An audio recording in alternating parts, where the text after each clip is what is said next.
오늘은 상품 이미지의 배경을 자동으로 생성하는 워크플로우를 구성해 보겠습니다. 다양한 상품 이미지 원본만 있으면 우리가 작성한 프롬프트를 기반으로 스테이블 디퓨전이 아름다운 배경을 생성해 줍니다. 본 워크플로우에서는 총 9개의 커스텀 노드를 활용합니다. 강의에 앞서 모든 노드를 설치해 주시기 바랍니다.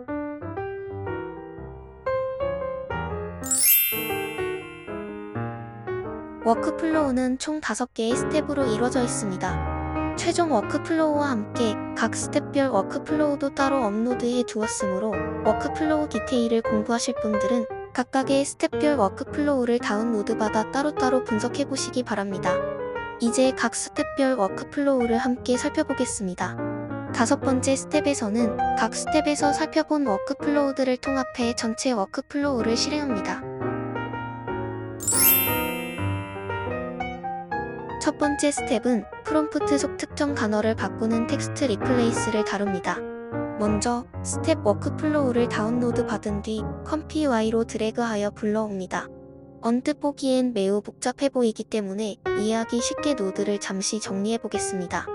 기본적으로 SDXL 프롬프트 스타일러를 적용한 워크플로우에서 프롬프트 스타일러와 긍정 프롬프트 텍스트 인코더 사이에 텍스트 리플레이서 노드 2개가 추가된 형태입니다.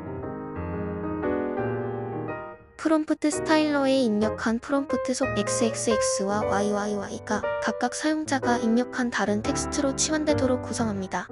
프롬프트 스타일이 입혀지고 텍스트 치환까지 완료된 최종 프롬프트를 쇼 텍스트 노드로 확인할 수 있습니다. 상품인 신발을 나타낼 XXX를 쇼로, 배경인 해변을 나타낼 YYY를 빛이, 초업, 오션으로 입력하고 프롬프트 스타일을 포토그래픽으로 설정하고 이미지를 생성해봅니다.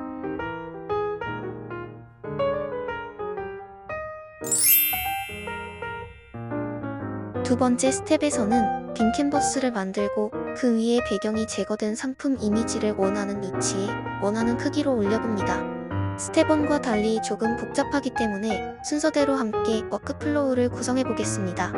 먼저 빈 캔버스를 만들기 위해 블랭크 이미지 노드를 생성합니다. 블랭크 이미지 노드의 너비와 높이 값을 위젯 아닌 인풋으로 바꿔줍니다. 너비와 높이를 입력값으로 주기 위해 임팩트 팩의 정수 입력 노드를 생성하고 두 노드를 그룹으로 만들어줍니다. 이후 그룹 노드를 블랭크 이미지 노드의 입력값으로 연결해줍니다. 세로로 긴 이미지를 만들기 위해 너비와 높이 값으로 각각 1024, 1344를 입력합니다. 블랭크 이미지 노드의 출력 이미지를 미리 보기 노드로 연결합니다. 이미지가 제대로 생성되는지 확인해봅니다. RGB 값을 조정하면 색상도 변경할 수 있습니다. 이제 빈 캔버스 위에 올릴 상품 이미지를 불러옵니다. 상품 이미지를 빈 캔버스 위에 올리기 위해 이미지 오버레이 노드를 불러옵니다. 빈 캔버스 이미지와 상품 이미지를 각각 베이스 이미지, 오버레이 이미지 값으로 입력한 뒤 이미지가 잘 결합되는지 확인해봅니다.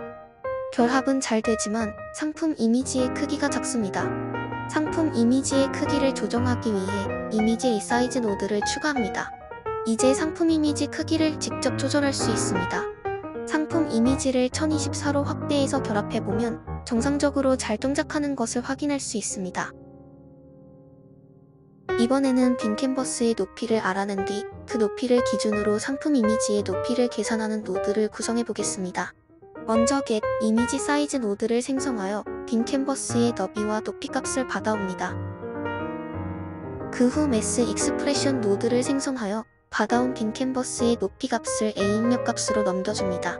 받아온 A 값, 즉 빈 캔버스의 높이 값을 기준으로 상품 이미지의 높이 값을 계산하는 식을 작성합니다.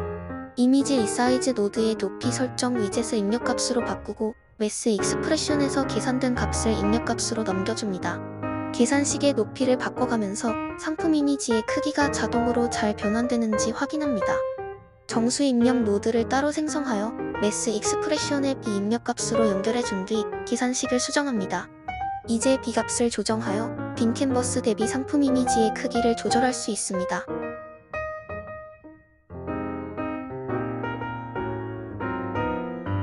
상품 상품 이미지의 위치는 이미지 오버레이 노드의 X 오프셋, Y 오프셋 값으로 조정할 수 있습니다. X 오프셋, Y 오프셋 설정 값을 입력 값으로 받아오도록 바꿔줍니다.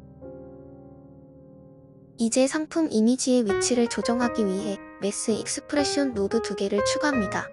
각 노드는 X 좌표, Y 좌표를 설정하기 위함입니다. 첫 번째 매스 익스프레션 노드에는 빈 캔버스의 너비를 A로, 상품 이미지의 너비를 B로 받아옵니다. 받아온 두 이미지의 너비 값으로부터 상품 이미지의 X 위치를 계산합니다. 두 번째 매스 익스프레션 노드에는 빈 캔버스의 높이를 A로, 상품 이미지의 높이를 B로 받아옵니다.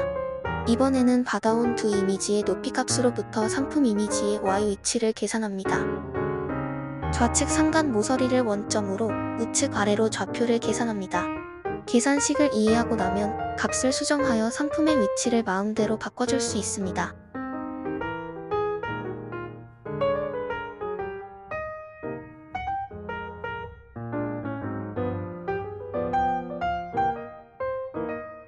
이제 상품 이미지의 크기와 위치를 마음대로 조절할 수 있게 되었으므로 상품 이미지의 배경을 제거하기 위해 세그먼트 애니띵 노드를 생성합니다. 리사이즈 이미지 노드에서 나온 이미지로부터 상품만 마스킹을 한 뒤 이미지 오버레이 노드의 옵셔널 마스크 값으로 넣어줍니다.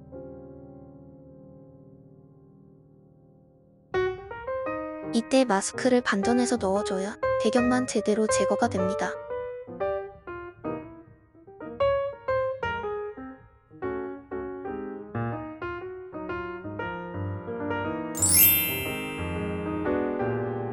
우리는 최종적으로 스텝 2에서 빈 캔버스 위에 합성한 상품 이미지를 인페인트하여 배경을 생성합니다. 따라서 스텝 3에서는 합성한 이미지의 배경만 마스킹을 진행합니다. 일시에서는 빠른 이미지 생성 목적으로 이미지 리사이즈 노드를 이용해 합성 이미지의 장축 최대 해상도를 1024로 제한하지만 꼭 이렇게 하지 않으셔도 됩니다. 이미지 리사이즈 노드 사용은 여러분의 선택입니다. 이제 세그먼트 애니띵 노드 워크플로우를 구성해 배경 마스크를 얻어냅니다. 이미지 리사이즈 노드는 선택적으로 추가합니다.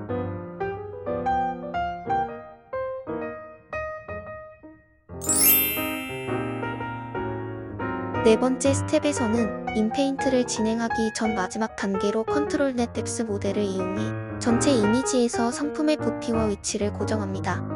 뎁스 모델을 사용해 간략하게 워크플로우를 구성하면 됩니다.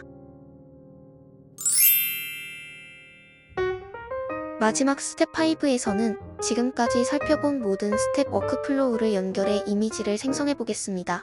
인페인트 형식으로 이미지를 생성하기 때문에 인페인트 전용 VAE 인코더를 사용한다는 점을 제외하면 일반적인 이미지 생성 절차와 크게 다를 것이 없습니다. 최종 워크플로우를 불러온 뒤 각 스텝 워크플로우를 어떤 식으로 연결했는지 살펴봅니다.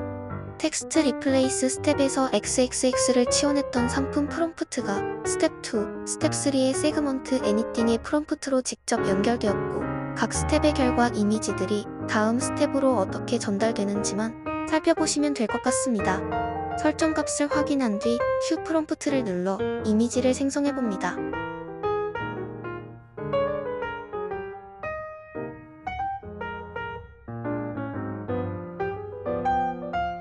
상품 이미지를 바꾸고 프롬프트도 바꾼 뒤 이미지를 생성해봅니다. 상품의 종류와 크기, 위치 등을 조정하면 다양한 상품의 다양한 배경을 생성할 수 있습니다.